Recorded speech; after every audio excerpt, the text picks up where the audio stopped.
every Sunday there was a message. There was a day where I had a gallivanting event and there was a woman who came in. I tried to hug her and she was a bit tense. Yeah, and she moved off. Before the end of the thing, we'd finished, but then we were going to have a meal afterwards, but she didn't wait. She was like, I've got to go. And I was like, I don't know if I should try and hug her. When I was still trying to contemplate whether I should hug her to leave, she just walked off and left. And I was like, oh gosh. I was like, I don't know if I feel comfortable with this person coming back to an event because I don't like the vibe so much. She's given off, Yeah, like she didn't want to hug. I hug everybody when they arrive. Yeah. The next day, I went to church. The pastor put up on the screen the lesson for today. Not everybody is a hugger, and that is okay. I'm like, did everybody have an experience where nobody wanted to hug them today? Because am I the only one in this church? Because what's going on? Just do it. Just keep going. That's it. Just do it. Just do whatever it is you want to do. Just start and keep going. And one day, if it's meant to be, your thing will click. People will love you for that thing. So the important thing is that you're doing it. You're doing it and you're praying that whatever God wants to come from it will come from it. So forget about everything else and just remember why. Remember the why and just keep going.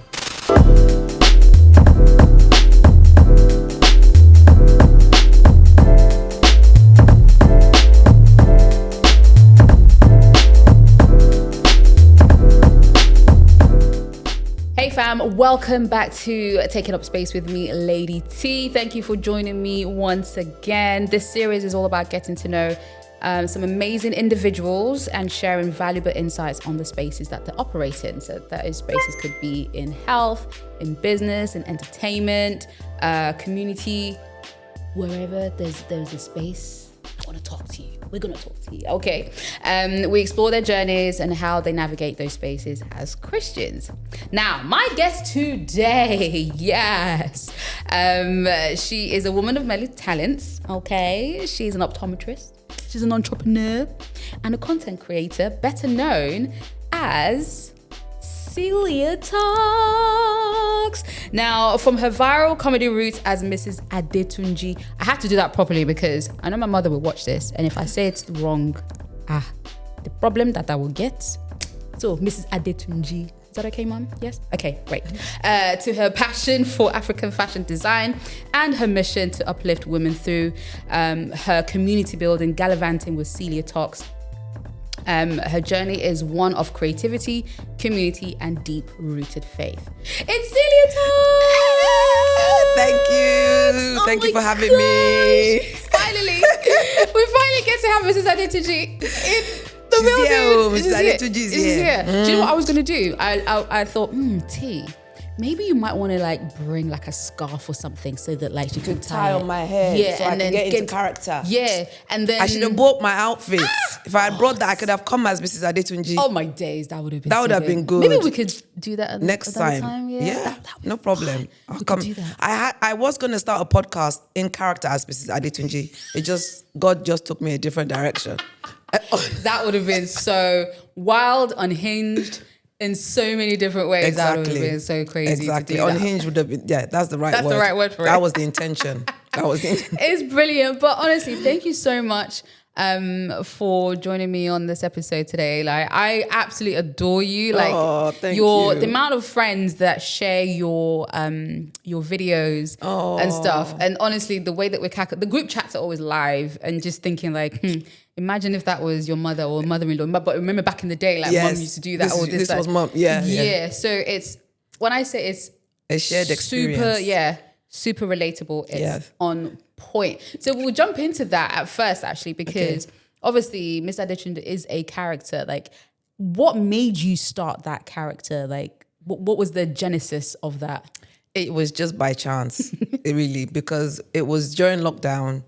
The kids and I were just at home, just bored. TikTok started. So they went on TikTok. They wanted to join TikTok. And I was like, let me join this TikTok so I can see what it's all about, what you're doing, keep an eye on you, make sure there's nothing, And so I registered on it, had my own account. And then I was just watching stuff. You know how everybody got addicted, watching videos, scrolling. And then something happened in the house one day. I think it's one of two things. I can't remember which one was the one that started it, but there was a situation where I was sitting down and I was doing one of the TikTok things. Oh, right, okay. And it was one of the something those dance, one of those oh my dance moves, and I gosh, was yeah, there was singing so it. many of those. Yeah. And Rachel said, "Mommy, can you be quiet, please?" She's watching television, she said. And I said, hey, I should be quiet. In my own house, I should be quiet. Are you the one who bought this television that you're watching? Are you the one who paid for this sofa you're sitting on? Or the electricity that's running it? Or the Wi-Fi that's running it? Are you the one? You are not telling me to shut up. God says I do your own work. Nonsense. And then we were cracking up laughing at the whole thing. And one of the girls said, we should make that into a TikTok video. Oh, wow. And that's what happened. So one of them stood there, Lizzie stood there and filmed us just reenacting what had happened and posted it on, and it went viral. Wow. And that's how it started. So we're like, oh, okay, people like this stuff. So we started doing more. And it would just come to me. So I could be driving home from work and something would come to my mind and I'd get where I was like, girls, let's do this video. And we would just film it, post it, it would go viral. And that's how it was. And people were like, your videos are so funny. Your videos are helping me through lockdown. Your videos are cheering me up. Somebody said your videos are helping me with my morning sickness because I'm pregnant. Wow. Somebody said a few people were like, they feel their depression is getting worse over lockdown and the videos are helping them. Yeah. So we just decided, okay, we have to just keep posting because this is our bit of service. Yeah. You know, the NHS, they're doing their own. We are doing our own by posting comedy. Home HS. NHS staff are risking their lives. We are also posting comedy. We are doing our part. You know, so that's how we just kept going. And it was fun doing these videos. It was something for us to do together. Yeah. It made us laugh. The times that I kept the, what's the word again? Menopause, that's taking my mind. Oh. You know, like when you're filming and then bloopers. Oh, the bloopers. Yeah. So the time, so when we're filming, if I ever didn't delete the bloopers, you can see how much we laugh when we're filming it. Right. There are times when I'll just come up with something while we're filming, just ad-lib, and one of the girls would just burst out laughing and we have to stop and start again. Wow. So we were having fun. Yeah. So that's how it started. So what is it like doing this with your daughters? Because I know some people, they might pair up with somebody, or maybe, I think now there is a huge thing now where a lot of people are bringing their family members, getting their family members involved in creating content. But what is it like working with your daughters? How has that been? It was amazing. It wasn't. Some people think, oh, I'd get comments like, it's great that you were able to get your kids to join you in this. It's great that your kids agreed to do this with them. I was like, it wasn't about I got them to join me or they agreed. We all started it together. You know, it was them that were like, Mummy, let's film this. Or I'd be like, guys, I had this idea, let's do this. So we were all in it together. I didn't get them into it. They didn't get me into it. We all joined and did it together. Yeah. And that's why it was fun. And I've never at any point said to them, right, we must make a video when they didn't want to. If there was a time where I was like, there's this video I want to make and they're not interested, I leave it. And a lot of people will see that after a while, the videos were fewer and fewer. And in the end, I literally stopped. Oh. Yeah, because they're growing up. Right. They're growing up, so so the interest is not as much, you know, in doing these skits. They're doing exams. So a lot of the time, if they're doing exams, videos weren't being made. Yeah. Things like that. Now, Lizzie's at university, so obviously that's not happening, you know. Oh, she's at uni. She's at uni. Can you imagine? She's at uni. Lizzie's at uni. Wow. So many people would have grown up with her. Yes. And now thinking and like... they look at her like, what, she's a woman. Wow. Even I look at her, I'm like, eh? It's me. I'm your mother. I'm a mother to you. Yeah, so it's like things change. And it came to the point where I was like, you guys aren't really interested in making the videos much really anymore. Yeah. And I'm not the type to, even when they were young, I wasn't the type to force them to do anything. The most I would do was encourage them if there was a brand campaign. I'm like, I will pay you. Dangle the carrot. How much are you going to pay me? There you go. Do you know what I mean? Then they would get involved. So that was it. But when I saw that the interest was waning, and I said, you know what, let me just make the account just about me, because I know I am going to be doing it. I can't say it's the family thing if the family isn't consistently in the videos. Lizzie took offense. She took offense? Oh. She didn't like it. Wow. She didn't like it. But she's in There was a time I changed the name from Celiatoks family to Celiatoks. She was like, wow. So now you're just getting rid of, hey, Lord. You can't So I had to change the name back. to Celiatoks family. Way. Yeah. I'm like, but you're hardly ever in the videos anymore. You're hardly ever in it anymore. She's like, it doesn't matter. If you just call me and say, let's make a video, we'll make a video. We just have to plan and blah, blah, blah. I'm like, it's hard for me to now wait for when you're ready, when you're not doing this or that. We'll get your schedule. You know? Especially when she's far away. Now that she's far away, it's even more difficult. So how do we do this? How do we make it work? That's the thing. So. That's why it's more about me now than about us doing skits. But so many people are asking for the skits back. Bring back the skits. Bring back the skits. I mean, I can't lie. I've missed some of the skits. It's been quite good. But we'll get back to the skits because I know we're going to talk about, you know, how I guess you're making it more about you now. But were you always someone like that when you were younger? Were you someone who was like very expressive younger growing up? Yes, I'm very expressive, but I was also very shy. I still am. People don't believe. That's why I say, people don't believe. I'm a very shy person. Everything you're seeing now is masking. Yes. Wow. It's all acting. I'm a very good actress. So we need to see you on bigger screens then, really. Tell them, please. Tell them. Somebody hire me now. Can we hire me? Can we get Celia because she's a good actress? Acting is in the family. My mother was in Sex Education season 3. Wow. She was Eric's grandmother. No way. Yes, she was Eric's grandmother in Sex Education season 3. She has never acted before that one. My nephew sent a casting call to her saying they're looking for a woman in the 70s to 80s, Nigerian origin in the UK who can act a role. And she was like, what is this silly boy sending me this for? Am I an actress? I'm like, I'm sending in for it. So I applied for her. Wow. And she got the part. Oh my days. So I had to help her prepare. I had to go through the lines with her, go through the script with her, explain to her the like background of the script, explain to her the like when she's reading a line, she doesn't quite understand. I have to explain, you know, about the line so that she can act it the right way. I have to say, this line is based on because of this. So I helped her get ready. And then she went and they were like, I can't believe this woman is the first time she's acting. So it's in the family. So really and truly, you should have been in that role. Why didn't you apply for it yourself? I'm not old enough now. It was for an old woman. I mean, they could put character. They didn't put like prosthetics. They could have, couldn't they? They could have. But it was, you know, I'm going through a season of trying to get her to have experiences. You know, she's getting older and she's been through so much in her life. And I feel like if I can get her experiences that she's never had before, that she would love, then I'm going to get it for her. Yeah. And just kind of enrich the years that she has left in any way that we can. That not as many have come as I would like, but she's had a few that we've done, and yeah, she's enjoyed it. She's always, when are you going to get me my next role? I'm waiting on God for my next role. I'm like, there aren't that many roles for 80-year-old Nigerian mothers around. Unless you go to Nigeria and then unless you go to Nigeria, exactly, as a grandma or something, then that would be the role. And stuff. Exactly. So growing up, was like entertainment part of the family unit, or was just the whole entertainment thing was something that you decided to start sort of getting into? It wasn't in the family in that sense. My mother is just a born entertainer, so she's very much one of those people that if you go somewhere, she will be the center of attention. Like it's if she's not center of attention, there's a problem. She will have a problem. So she's one of those. So, and she used to dance and she's just one of those. So I guess in that sense, you're used to seeing somebody who is a performer. Yes. Like she'll walk in and she'll, you know, so you used to seeing it. So I guess it's either I learned from seeing her to be, or maybe it's just in the blood, because I've always wanted to act. I've always wanted to be an actress. I remember when I had surgery when I was 19, and when I was going under on the anesthetic, I was saying, I want to be an actress. That's what I was told. I was saying, I really want to be an actress.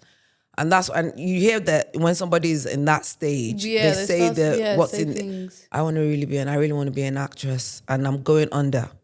Wow. Out of nowhere, that's what I'm talking about. So like from when I was a kid, I always wanted to be in school plays. I was in school plays I remember when I first came back to England, because I've been back and forth a lot. When I first came back to England at 9 and I started primary school, and then we had to do a play, just improvise on a play or something.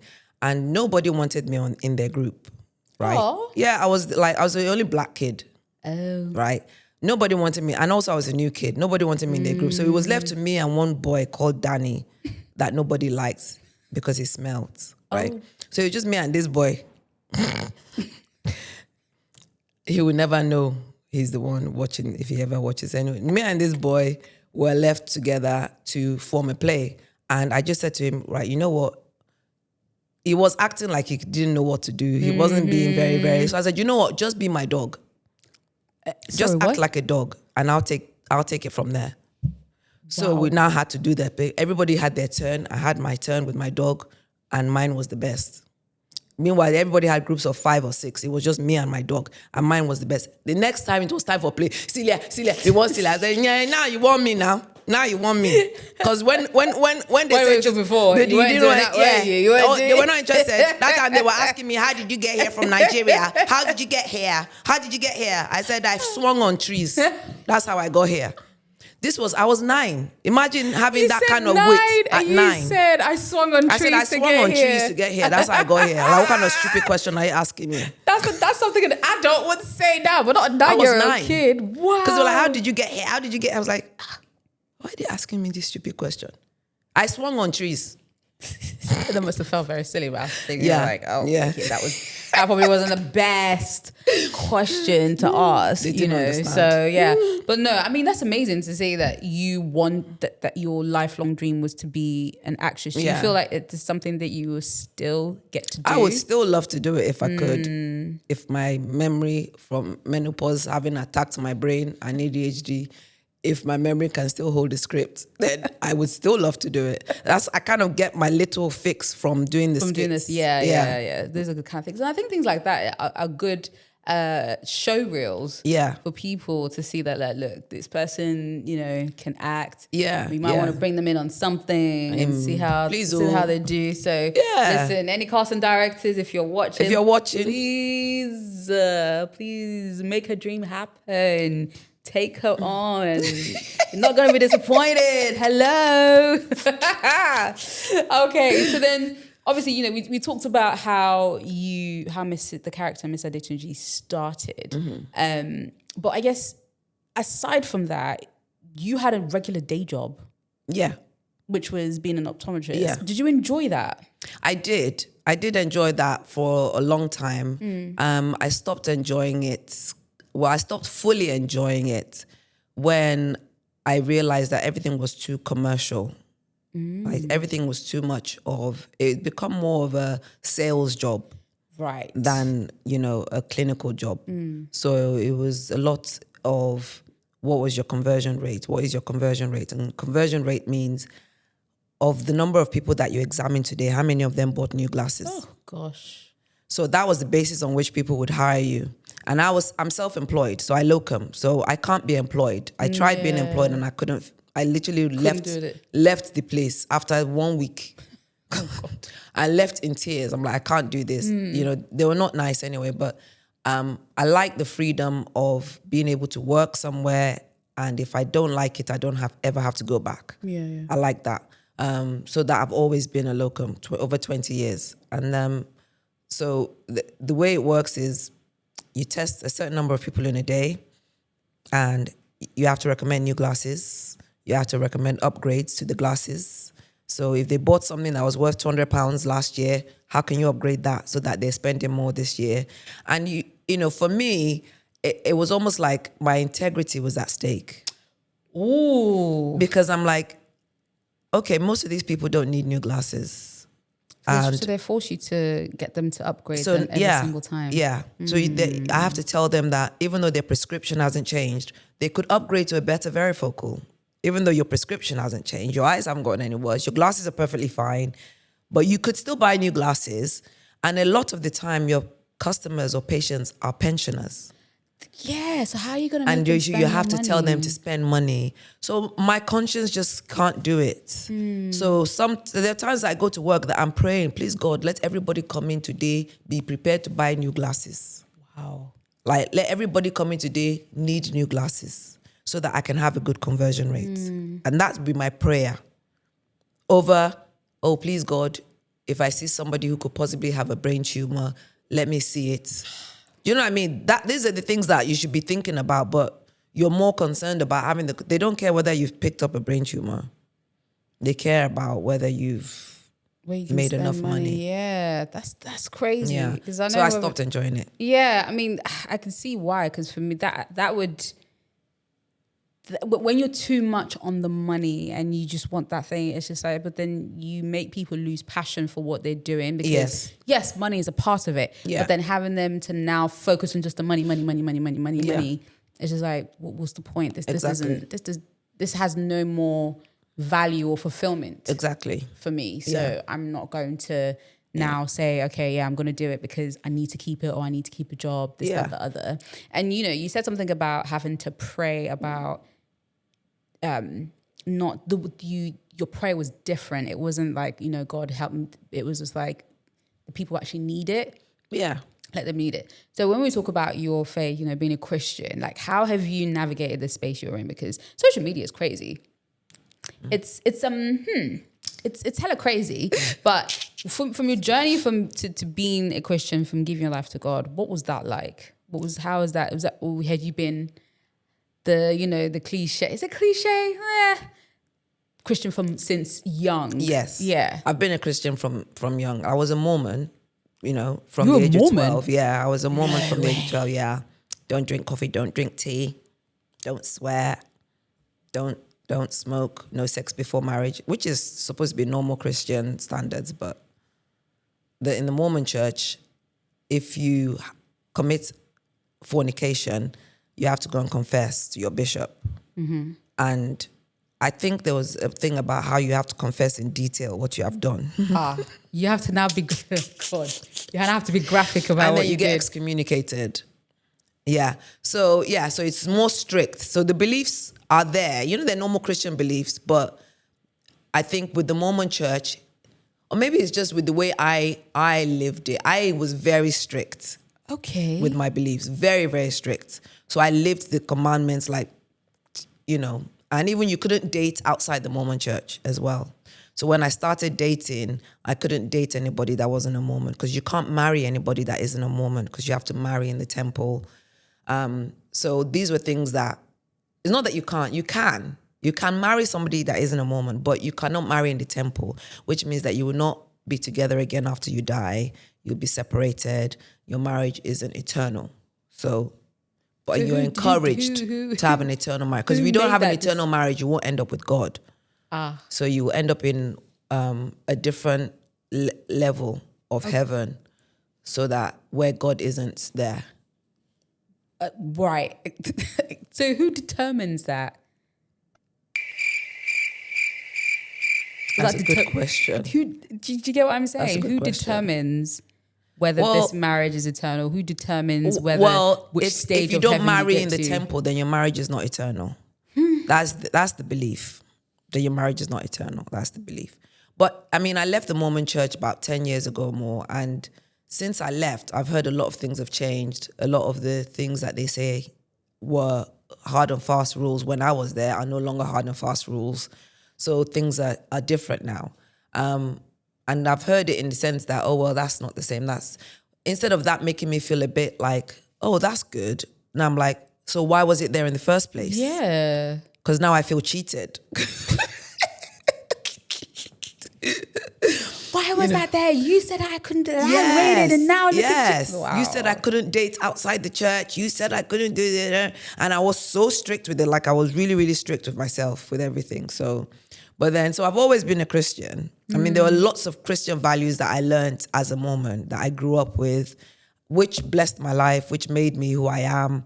And I think I got to the point where I started questioning things where I thought, well, this doesn't sound right. Why would a loving God say that? Why would a loving God say that? I don't believe. So then I started delving into the Mormon religion more and more and started reading things up, and then got to the point where I was like, oh gosh, this isn't what I thought it was. So I left the church. Some people thought I left because there were some things that I have done wrong and I'm feeling guilty about it. So that's why I'm leaving.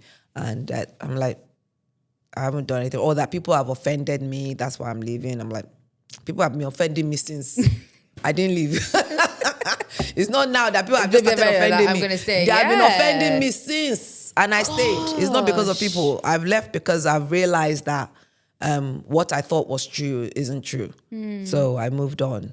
Not that I would say. I mean, my whole family is still in the church. My mother, my sister. So they're all still Mormons? Yeah. Wow. Yeah. And do you know what? It's going to be really weird. I know this might sound a bit like, naive or whatever, but I didn't think, people who are black would be Mormons. I don't know. It's hard, isn't it? Because of the racist history of the church. Because we used to just rationalize it. I had a friend who used to ask me that question, and I used to defend. And he used to be like, "Can you hear yourself? Literally listen to yourself." I'm like, "Oh gosh, this guy just doesn't understand. He doesn't have the spirit of discernment. Oh. He doesn't have the spirit to understand what I'm saying, but it's not his judgment. fault." Yeah, that's how I'm like, "Oh, it's not his fault." I would defend everything, like there's a time that black people were not worthy to receive the priesthood. That's why. There was a reason God didn't think black people were worthy yet. And this was the explanation they gave us. And we would use that. Yeah, we were not worthy. You have to admit, we black people do have problems. Wait, what? So you'd have to, oh my gosh. That sounds so so you are now justifying the negative to now say that now we now have, because of this, we now can do. Now we're now worthy of it now. We're now deemed, God now has deemed us worthy of it. And people still think that way. Yeah. Till today. Yeah. Wow. Yeah. Gosh. So so obviously you said that you now left. What made you leave? Like, what was you delved deep. Yeah. What made you find I God? went into the history. I went into the prophet Joseph Smith, his history, found out a lot more about where he came from, delved into the history of the Book of Mormon, realized that a lot of it was plagiarized from other works, some of it word for word, found that there were a lot of inconsistencies in the Book of Mormon, that, things that were mentioned that had existed, but in the time frame that the Book of Mormon was supposed to have happened, those things were not yet invented or in existence. So things like that, just things that just didn't add up chronologically.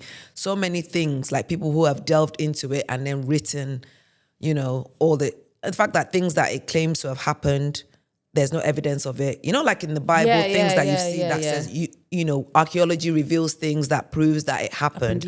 No such thing has been found for things that happened in the book. So all these things I was reading, and I felt like my heart had been, like, when you've devoted your life to something and then you find out that what you've devoted your life to wasn't in fact real.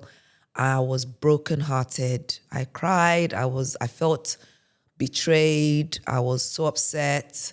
And I just couldn't. I still tried to keep going to church, because I'm like, well, some of the teachings are still beneficial to me. The teachings of just being a Christian and, good deeds and stuff like that. Those teachings are still beneficial to me. The people, most of them are good people. So, but I couldn't, because I would sit there and somebody would get up and say, I know the Book of Mormon is true. They have these sessions every Sunday, every first Sunday of the month, called Fast and Testimony. So everybody people bear their testimony of the gospel of the church. And I know the Book of Mormon is true. I know it is written by, Joseph Smith, and he was inspired of God to write it. And I'll sit there like this. Oh. And I was like, you can't be doing this. You can't be sitting in church and looking at people who really believe this. So an element of brainwashing that has gone on. Yeah. Yeah. I just didn't like that I was sitting there feeling that way, because I know that I at one point really believed it. So I just thought I can't be sitting here and having these feelings. So that's why I just stopped going. Wow. Yeah. Okay. All right. That's and at that time, let me tell you that at that time, I remember somebody saying to me that I needed to keep going to church because my children needed to be brought up in the church for them to learn values so that they don't end up in whatever situation. I remember when I got divorced, a bishop telling me that my children would end up, statistics. Who said that to you? Well, he was saying it in a class where I was the only single parent sitting there. Children of single parent families end up in this, end up in that, and all that. They're always worse off. They're always worse off educationally, or worse. They end up in drugs and crime and blah, blah, blah. All these things he was saying. And I just sat there thinking, wow, this guy is just talking to me. I knew he was talking to me because he'd spoken to me before, and he told me that God would have never told you to separate a man from his children. Because he'd asked me, why did I separate from their father? And I said, I prayed about it. And God gave me the go-ahead to leave the marriage. And he said, God would never tell you to do that. I was like, oh, okay. And then it was like that day or a couple of weeks later, him teaching the lesson and saying all these things. And after that, his wife, her sister, and other people came to me at the end of that lesson. His wife gave me a card saying, you're a wonderful mother, blah, blah, blah. Wow. Because she knew that he was talking about it was, you. So I was the only single parent in the whole room. Yeah, so he was I was the using you as an only example, single person basically. in the room. Everybody was married, Jeez. right? And it was where you are to where I am. That's where he was giving this. So people came to hug me. And I'm like, why is there, you people are hugging me? So you people know, okay, it's fine. I'm glad you all know that it's me he's talking to. So I give thanks to God. Today when I look at my kids, I give thanks to God where my kids are today. Because people can say whatever they want to say to you. Because I didn't leave God when I left the church. People think I left God when I left the Mormon church. I didn't leave God. I left that church. I continued being a Christian, even though I didn't go to church. I continued praying. I continued, I wasn't reading scriptures, but living my life according to the scriptures, bringing up my children in that way. So I taught my children day by day how to live a good life, how to be a good person, and about Jesus Christ and prayer. And where they are today is not because of anything that I did especially is because God was there to see me through. Because as a single parent, who are you going to go? And it's not just single parent that you have family around you helping you. Exactly. I had no one. You have no one. Yeah, I had no one living in the Gloucester that I live in. Exactly. Yeah. I'm by myself. That situation where if one of my kids is sick, I've got nobody to call on to say, can you help me pick up my child? I'm at work, or I need to go to work. Can you help me? I had no one. So it's one of those situations. So when I look at where my kids are today, Lizzie is at UCL studying medicine. Amazing. I'm like, this is one of the best universities in the world. Yep. Not just academically, but their character, the character of the girls that I have. They are good people. They are good, kind people. Rachel is the one who, when a child went missing at her school, she reached out to that child, and she's one of the only people that child responded to. Wow. So she's the one that brought us back to church. She's the one doing all this service that she's doing at church, and, working hard, serving, going to church to help and stuff like that. Just as they are as people, I'm so proud of them, and I'm like, so these are the kids that you people said that would be like this, that would never have this, that would ever, because I got divorced and because I left the church. Yeah, there's and I hate that stigma that's on single parents, single mothers. Yes. And whether they are, separate, whether they're divorced or even widowed as well, because I think a lot of people thought, because my mum was widowed with four of us. So imagine every time I think about this, I'm like, this is wild. So my mum was widowed at the age of 30 with 4 kids, 4 of us. Yeah. 2 boys, 2 girls. So, and then whenever I look back and I'm just like, some people would have written her off. Yeah. And I know that she had been back home. They would have been like, they're not going to amount to anything. Yeah. But look at all 4 of us now. Wow. We're very successful in our careers.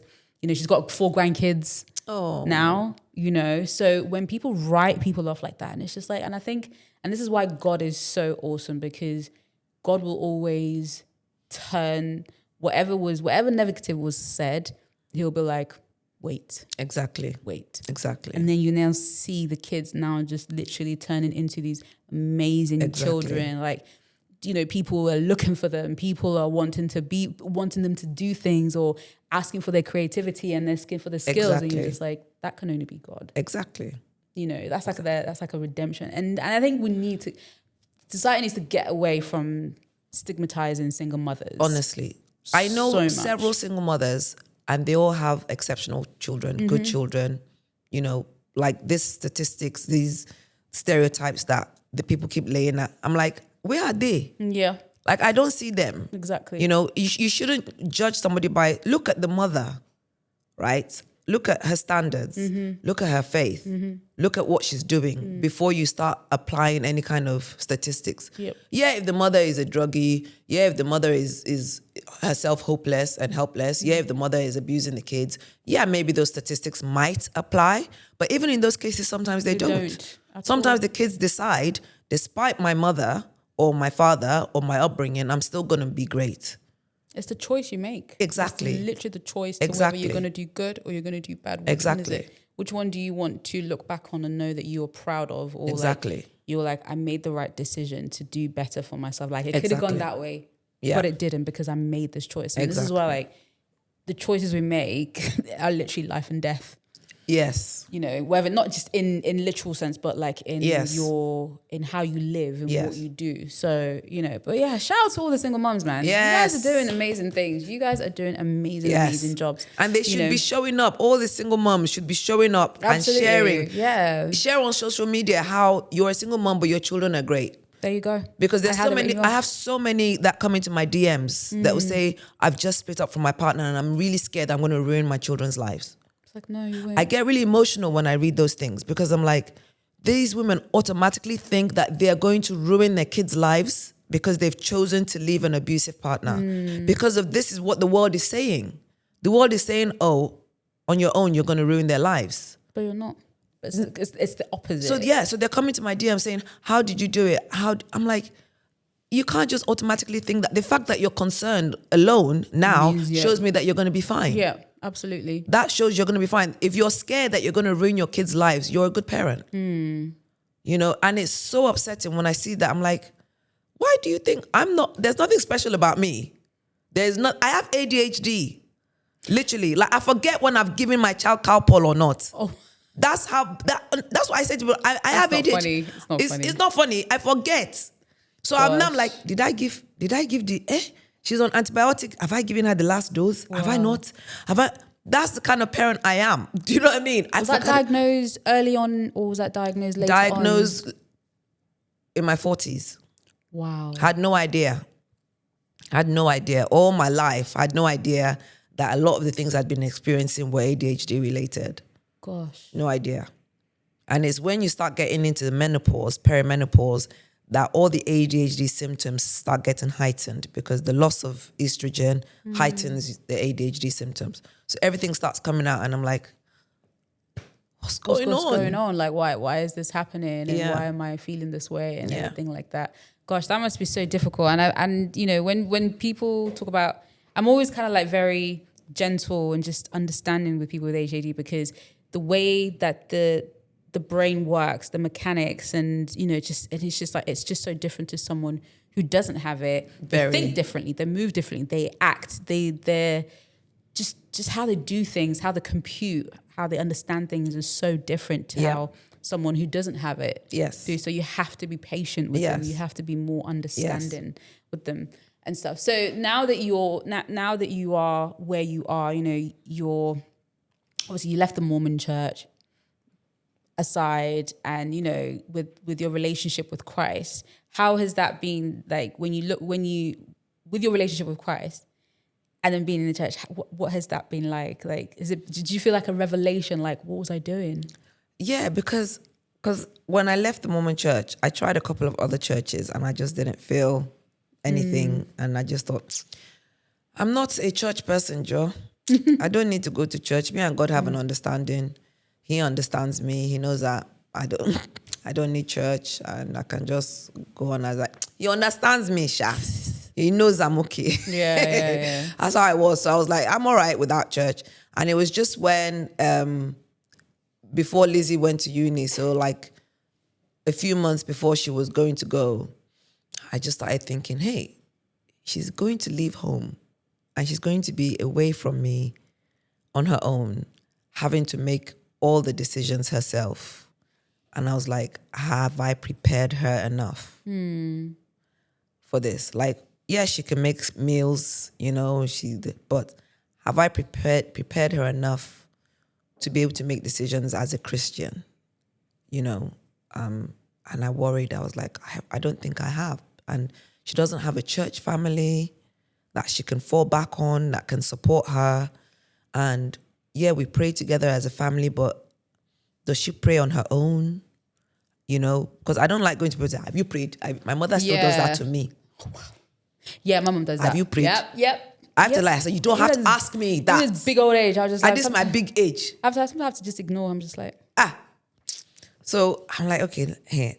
So I started praying like, God, please help me to have this passion back for Christ. Help me to have that, zeal for the gospel again. Help me to find a church family so that I can get my girls back into church and to be able to grow by themselves and have their own relationship with Christ. And within 2 weeks, Rachel came home and said, Mommy, I want to go to church. Wow. A friend of mine goes to church. And I did this on my podcast where she said that the first thing I said to her was, I hope she's not a Mormon. Naturally.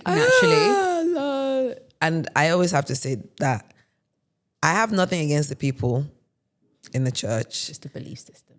I just don't believe in it anymore. There's a lot of the Mormon church that is very, very positive, and a lot of the things they do are very, very positive. I just don't believe in it anymore because of where it started from and the things that you have to do. I just don't believe. It's control. Yeah. So I still have a lot of people that I love to bits who are still in the church. So I have to respect them when I'm saying what I'm saying. So she said, no, she isn't. I was like, okay, good. I was like, all right, I'll take you there. And I was like, if you like it, we'll all start going together. And the reason I said that is because the times before when I've said we should go to church, and Richard's been like, I'm going. Lizzie will go. Lizzie is the one that's very, very, calm and diplomatic. She would have just gone. Rachel is the one that would have said, I'm not going. Church for what? What church? So she would have been the one that would have been a challenge. So I think that's why God had to bring it through her. So that's why I knew that if you like it, then we'll start going. And when I picked her up, she was like, I loved it. It was great. It was amazing. I want to go to youth on Friday. Wow. And she went to youth. She came back. She was so happy. I'm like, I guess we're going to church next week. And that was March. So Easter Sunday was the day we all went as a family together. Amazing. For the first time.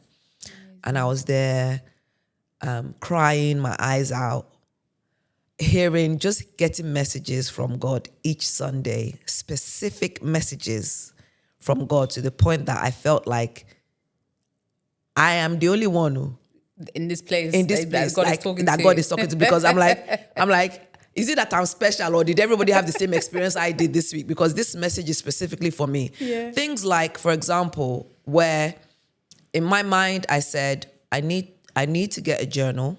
This is during the sermon. In my mind, I said to myself, or the Spirit said to me, I need to get a journal so that I can write everything down so I don't forget all the details of what I've experienced and my coming back to church. Because the sermon that day was about say what you see. So the pastor that day, she used the catchphrase, catchphrase. Yes, the show, yeah. And he would always say what you see. Like when the squares come up, say what you see. Like the clue is in the boxes. Say what do you see? And they just say what you see. So that's what she used. She was like, say what you see. So whatever God has shown you in your life, whatever God is doing in your life, say it. Let people see what he has done. Share it with people. So that's what she was encouraging. So I thought, I want to do that. So I'm going to make sure I write down all the things that have been happening to get me to this point. I'm going to get a journal and write it all down because I know I will forget because of the ADHD. I'm menopause. I need to write it down so I will remember the details.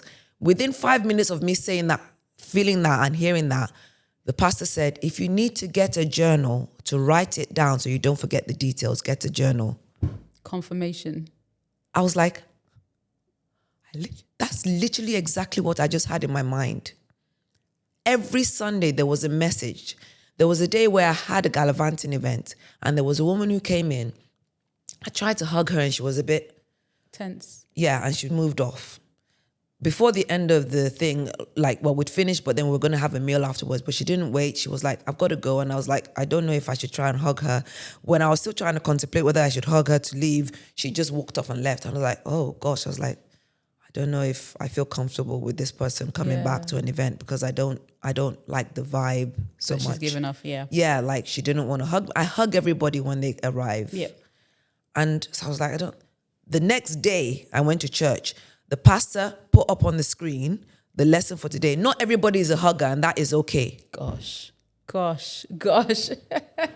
I'm like, did everybody have an experience where nobody wanted to hug them today? Because am I the only one in this church? Because what's going on? What is going on? Did everybody have the same experience? Why is it that I'm getting... And it's every Sunday I was receiving something like that. So every Sunday I was crying.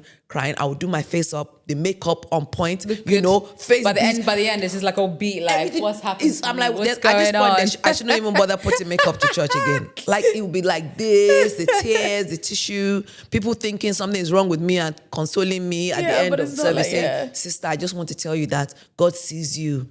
And God hears you, whatever is your struggle. I'm like, sis, I ain't got no struggle. I'm just touched by things I'm hearing. Gosh, amazing. Yeah, it was crazy. So that's how we went back to church. And that's only been this year? That was just this year in March. Gosh, March 2025. So yeah. No, 2020. This is amazing. And it's just amazing how God does a quick turnaround as well. And, when he needs you, it's just like, right, it's time. Yes. And then ushers you into the right place, the right time, the right people, the right environment. And you're just like, this can only be God. And that's how you know, like, it can't be man, because for everything to now align, for everything was aligning to now be actual. Yes. Like, that can only be God. It's crazy. It can only so be God. many things. It was crazy. Just Yeah. So with that said, with where you are now with social media, how do you navigate the space as being a Christian? Because you see a lot, you hear a lot. I'll tell you something funny. From the beginning of social media, people say, oh, sometimes you get hate, sometimes you get this. I'm like, where? I'm like, it's as if God knows that I can't take it. God knows that I cannot take it. I say in the years that I've been on social media since 2020, 2019, maybe I've had 5 experiences where the comments have upset me. It's almost as if and I think part of it is when I see one comment that I feel I immediately delete and block that person. Yeah, inappropriate. Yeah, delete that's and what block. it's there for. Yeah, because if you leave it there, people are tempted to leave comments because of engagement. I'm not one delete and block, because when somebody else whose head is not correct sees that comment, they think, let me add my own. I have a partner here, so I can, But if they don't see it, then they won't feel confident enough to comment their negativity on there. So any negative comments, anything, I just delete and block. On the odd occasion, I will respond to that comment. When you have the times, like, I have time. I have time for you today. I've got time for you today. I've got time for you. And there are people who, because their comment is clearly just out of either stupidity or jealousy. Stupidity in the sense that somebody's saying one of my videos that, I don't know if you know the video of the one where I'm the mother and the daughter comes in with a friend and the friend says, hi. Oh, yeah. And I say, your mother is high. You say, telling me hi. It's not your fault. And then until the child that comes in and kneels down to greet me, I'm like, hey, good child. Well done. Your mother brought you up well done. Then people in the comments, you can't talk to an American child like that. You go back to your country. If you're in America, the child doesn't have... First of all, who said we're in America? We're not in America. The girl obviously has an American accent. I'm like, obviously you are not okay. I said, where's the American? Those kind of comments, I will reply and I'm trying to explain to them that number one is a skit. It's a play. It's not play. Real. It's not real. Yeah, is my acting that good that you think that is real?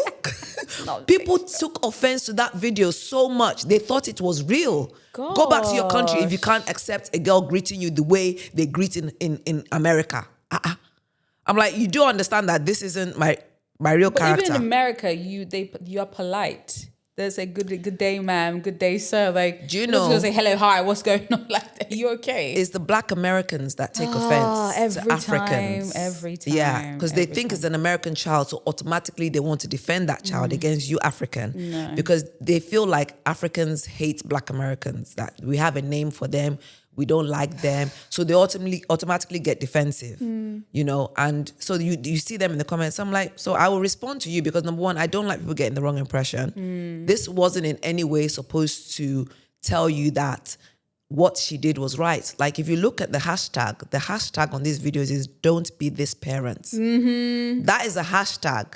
So I'm literally showing you a toxic nature that shouldn't be happening. But I'm doing it with comedy. Yeah, right? Definitely. So there's no point you fighting me. Why are you fighting me? Yeah. But people don't like to accept, so they will still keep arguing. I'm like, we're literally saying the same thing. I don't know why you're arguing with me. Yeah. That's okay now. We've had enough delete, block. Yeah, and that's exactly. It. Yeah. Exactly. All right. So as a mature woman in the social media space. You mean over 30? Yeah, well, 30, whichever age. Yeah, 30. Just over 30. Just over 30. So as By a mature woman, decades. so as a mature woman in the social media space, how do you navigate that, and like what would be your advice to mature women who want to get into the space, or who might have a little bit of a following but not quite yet, or have one, but yeah, what is your tips for that? Just do it. Just keep going. That's it. Just do it. Just do whatever it is you want to do. Just start, right? Because some people will start, and then they will think that, oh, well, what they're doing is probably not good enough. Then they want to copy what somebody else is doing because that person is successful in what they're doing. So I had quite a few people copy my skits. Right. And start trying to do the same. I had people copy it word for word. Word for word. People copy, happened all the time. Word for word, people were copying my skits, and I would have my followers send it to me. Loyal. Love that. I love it. Love it. So I will go into the comments of the video and be passive aggressive. Of course. I'm like, oh, lovely to see my content being used like that. I love the way you added that little twist of yours to my content. You know, I was like, oh, this is really funny. This is really funny. I love the way you kind of made my content your own. Oh, God. I love my little passive aggressive. Brilliant. Or I would say, it would have been nice if somebody gave some credit to the original creator. Yeah, exactly. I wouldn't say I'm the original creator in something. I'll just say it'd be nice if you gave it. But they know. If you're commenting, they'll know. Exactly. Yeah. They know. Yeah. So some of them would give credit after that. Some of them, my followers would be like, I give credit to the original. This is Celiatoks content. So things like that, people would copy. So I always feel like when you start posting, you may not start with the content that is going to make you successful. Right. That might not be the content that's going to make you successful. But you'll never know if you don't start. So just start and kind of experiment with different things, try something out. If something comes to your mind, try it out. If this comes to your mind, try it out. As long as it's authentically you, try it out. You'll just find that one day something clicks. Something you do just clicks.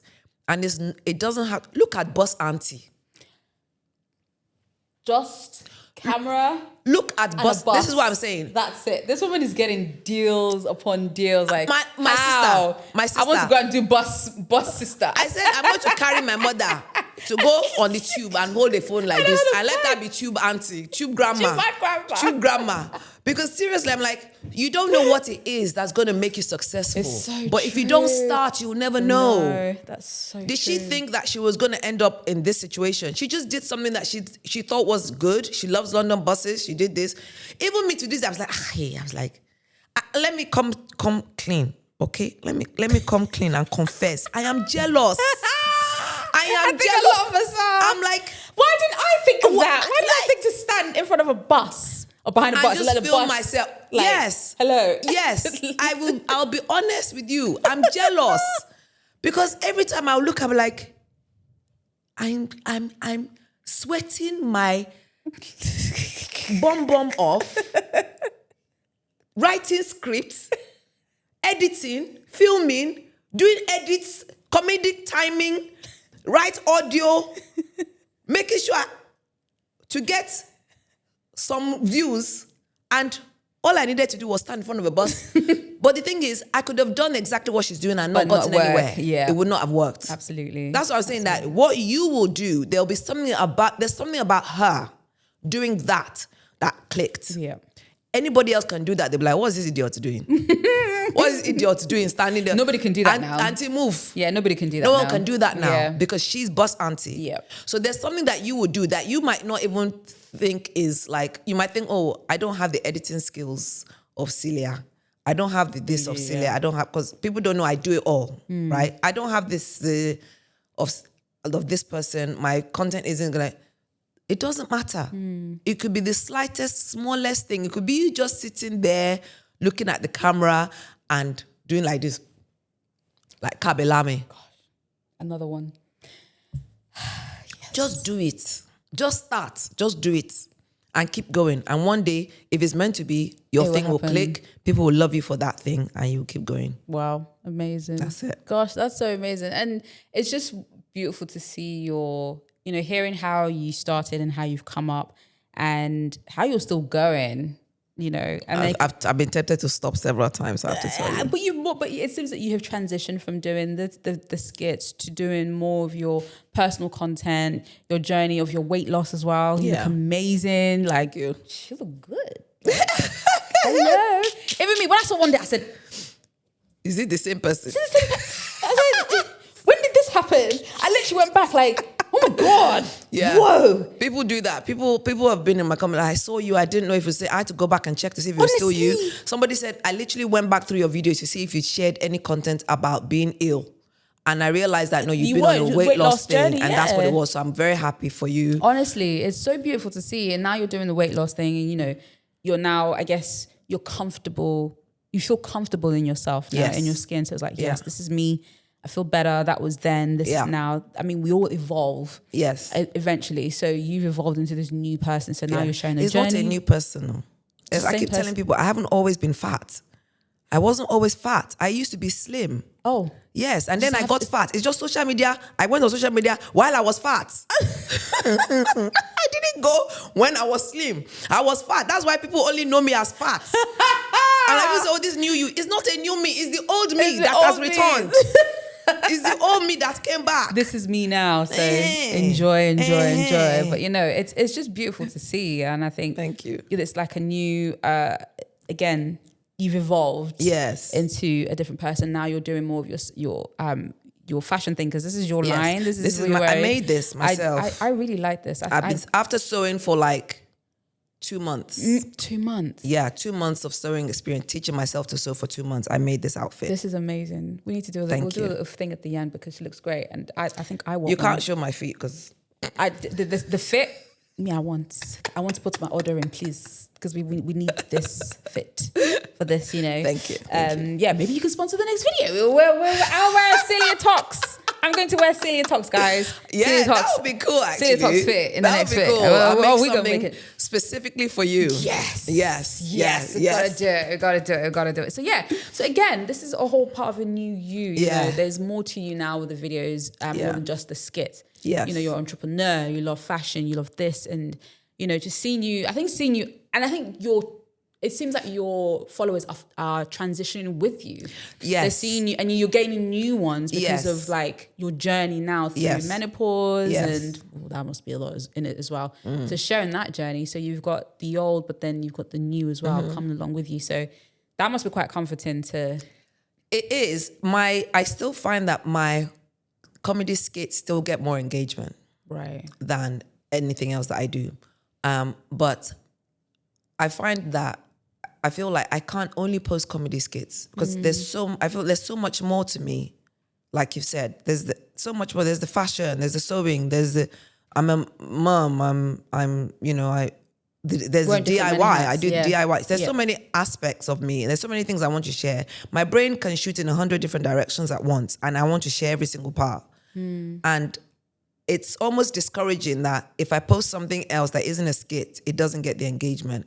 So you feel like I should only post one thing because of engagement. And for a while, I was like, I can only post this. And then I got to the point where I was like, I don't care. Just post whatever I you don't want, care anymore because I want to get brand deals. Obviously, I want to be like Boss Auntie and get brand deals. We all want that Burberry deal. We all want those deals. You know, that Burberry I deal? would be happy with the Tesco deal, to be honest. You know what I mean? I'm like, you know, I don't mind any deal. Primark, Any Steph, deal. I would be happy. You know, I don't mind. I would be very happy. It doesn't even have to be Burberry. You know, and you know that to get those brand deals for everybody else, you need to have good engagement. Yeah. And so you're tempted to only post the content that gives you that engagement. But for me, that makes me feel really pigeonholed and makes me feel constrained. It makes me feel like I can't just be myself. Your authentic self. Yeah. Yeah. That's My right. authentic self. Mrs. Adetunji isn't me. That's just Everybody loves her. She's just a character. Yeah. I want to share myself with everybody. And so I will still share all the other stuff. If it doesn't get the engagement, It's okay. there are some We'll keep people it, who, we'll keep it moving. yeah, and stuff. I just keep it moving. So Yeah. Oh gosh, you know what? There's so much more we can talk about because I know there's so much that I do want to talk about. But I think when Mr. Adetunji comes next time, we might yeah, have to, we'll do it with Mr. Adetunji. Yeah. because she might have a lot more to say. She will, you know she will. She will have a lot to say. Maybe things you don't want to hear, Steph. Oh my gosh. Okay, so your final word for content creators, Christian content creators, and navigating the social media space. What's your word for them? I think my word would be to remember why you're creating the content. Because I have to keep reminding myself, why am I creating this content? Am I creating it to get views and engagement? Am I creating it to be popular? Am I creating it, you know, what is the reason for me creating this content? You have to remember the reason you're creating the content is because God told you to, or you were inspired by God to do it, and you want other people to be inspired, to grow, to gain something from it, not for you to gain something from it. So I think you always just have to remind yourself why you're doing the content, because that's what I have to do for myself. And then to keep pushing. Because there are times when I'm like, okay, this podcast that I did, my Christian podcast that I did, is only got 13 views or 13 downloads. And I'll be like, that's not really good engagement, is it? I'm like, it's not about that. It's not about that. One person from those 13 might have had their life changed. That part. Yeah. So the important thing is that you're doing it and you're praying that whatever God wants to come from it will come from it. So forget about everything else and just remember why. Remember the why and just keep going. Amazing. Always. And that's the one thing I think I always remember as well, the why. Why am I doing this podcast? What is it exactly? And exactly what you said about the whole engagement, the views. Sometimes there are videos I don't do so well and I'm just like, huh? But I'm like, but then remember the one. Yeah. Remember the one. Yeah. That's all that matters. It's just that this one. might be just one person. Yeah, if it's just that one person, then it's fine. Let it be. Yeah. And just continue to create and continue to put out as much as you can do. Yeah. And stuff. So yeah, thank you so much for that. I really you. appreciate it. It's been so much fun having you. It's been fun being here. There was so much that I wanted to talk about. but I know. Time. We could have gone on for much longer. But how can people find you and, you know, connect with you? I'm on TikTok. I'm on Instagram. I'm putting out videos when I feel like it. It's so good. When I feel like it, you'll get one. We'll see. Yeah, I just, you know, whatever I feel like putting out, I put out. I'm in the DMs, so people message me and I do my best to reply to everybody, almost everybody. If you reply with just a hi, don't expect to be answered. Not gonna happen. No, I don't Say reply something to just with hi. substance, Yeah, okay? say something. Substance. Yeah, I can't respond to every hi. What do you want me to say? Hi? And then by hi again. Hi. No, hi. Like, I don't block. do small talk. Love it's ADHD. I literally did that to my daughter recently. She said, okay, which one would you rather? I said, I don't do small talk. Right? And she's like, oh. I'm like, yeah, don't do that. Which one would you rather? I said, no. Sorry, Let's have a proper conversation. Oh, amazing. Celia, thank you so much for joining me. Thank on you this for having episode. me. It's been so an much absolute fun. pleasure. Guys, make sure Thank that you. you go and follow Celia. The links to follow her will also be down below in the description box. And I hope you've gotten something out of it, especially if you are a mature Why does she keep bringing up the mature parts? What you are now? Are you not? You don't have to keep reminding everybody. So she's a young, mature, I'm a young lady. young content creator. Listen, I'm in that bracket, so I'm mature as well. Listen, people don't know. I just look like I'm like 20 something, but I'm mature content creator. Has anybody started calling you auntie? Oh yeah, Really? Yes, Okay. It happened. So Yeah, that was the hard time. yeah, I'm like, yeah, it's official now. I can't even, both in actual blood and non-blood. But that's rude. You're not an auntie. I am now. This is official, so I have to do it. But yes, so yeah, make sure you follow Celiatoks on all social media platforms, and I hope you've gotten something out of this, especially if you're a mum, single mum, doing your thing. You can still do it, push through, keep creating, and trust God and know your why as well. Super important. So yeah, thank you so much for watching. You know what to do. If you loved what you have seen today, make sure you comment, share your thoughts, share your comments, share with your friends and your family.